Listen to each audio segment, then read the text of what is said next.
வணக்கங்க. நான் உங்க சமையல்காரர் பொண்ணு. இன்னைக்கு நம்ம செய்ய போறதுங்க ரொம்ப ஈஸியா செய்யக்கூடிய உப்பு பருப்புங்க. ரொம்ப டேஸ்ட்டா இருக்கும்.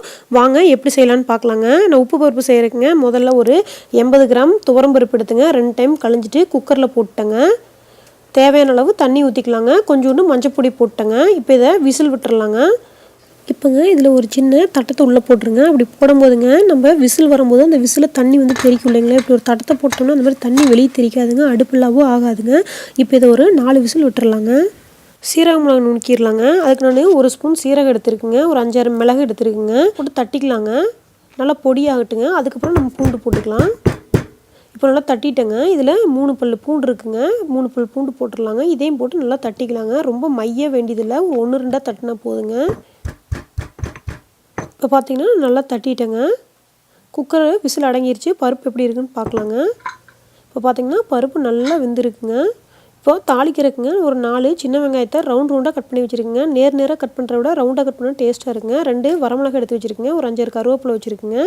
இப்போது குழம்பு தாளிச்சிடலாங்க. நான் அடுப்பில் வடை சட்டி வச்சுட்டேங்க. வடை சட்டி சூடானது அதில் கொஞ்சம் எண்ணெய் விட்டுறலாங்க. கொஞ்சம் எண்ணெய் சூடாகட்டுங்க. அப்புறம் கடுகு போட்டுக்கலாங்க. இப்போ எண்ணெய் நல்லா சூடாயிருச்சுங்க. இதில் கடுகு போட்டுடலாங்க. கடுகு பொரிஞ்சதுக்கப்புறங்க அந்த வெங்காயம் மிளகாய் அந்த தட்டி வச்ச பூண்டு சீரகத்தை போட்டுடலாங்க. இப்போ கடுகு பொரியுதுங்க. இந்த வெங்காயத்தை போட்டுடலாங்க. இந்த தட்டி வச்ச பூண்டையும் போட்டுடலாங்க. போட்டு நல்லா கலக்கலாங்க. கொஞ்சம் அடுப்பு கம்மியாக வச்சுக்கோங்க. விசையாக வச்சிங்கன்னா அடி பிடிச்சிருங்க சீக்கிரமாக. ஓரளவுக்கு வெங்காயம் வேகட்டுங்க. அதுக்கப்புறம் நம்ம பருப்பு எடுத்து ஊற்றிடலாங்க.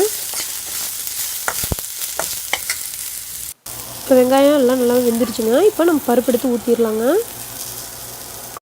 இப்போது உப்பு போட்டுடலாங்க. இது கொஞ்சம் தண்ணியாட்டு இருக்குங்க. உங்களுக்கு எந்த அளவுக்கு கெட்டி வேணுமோ அது வரைக்கும் கொதிக்கட்டுங்க. இது வெறும் நெய் மட்டும் ஊற்றி சாப்பிட்டா சூப்பராக இருக்குங்க.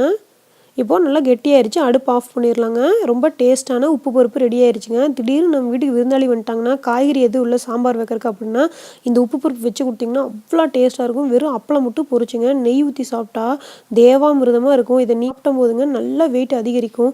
இதை நீங்களும் உங்கள் வீட்டில் செஞ்சு சாப்பிட்டு பாருங்க. எப்படி இருக்குன்னு எனக்கு சொல்லுங்கள். இந்த வீடியோ உங்களுக்கு பிடிச்சிருந்தா லைக் பண்ணுங்கள், கமெண்ட் பண்ணுங்கள், மறக்காமல் சப்ஸ்கிரைப் பண்ணுங்க. தேங்க்யூங்க.